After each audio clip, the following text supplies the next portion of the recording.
Let's study while loop now. So while loop is just going to execute a block of code until and unless certain condition is true. So this goes like this, like the syntax is like while, then you will specify the condition like based on which you are going to execute or not going to execute the block of code.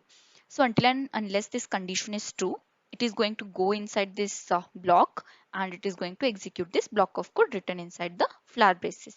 So let me just go to Eclipse and explain you.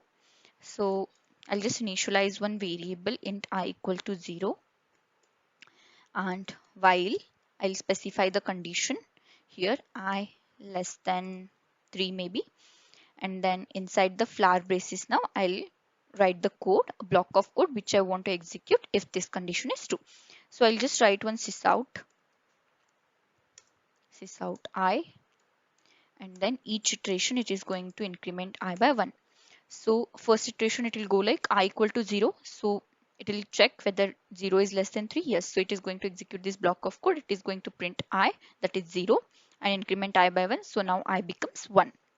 Next time 1 less than 3. Yes. So it is going to execute this block of code. So it will print 1 and I becomes 2 now. So 2 less than 3. Yes. So it will print 2 and I becomes 3 now. Whether 3 is less than 3? No. So it is going to stop the execution of the code here. So it is going to just print 0, 1 and 2. Let me just execute this block. So 0, 1 and 2. This is how the while loop works. Thank you for watching this video. I'll see you in the next video. Until then, happy coding.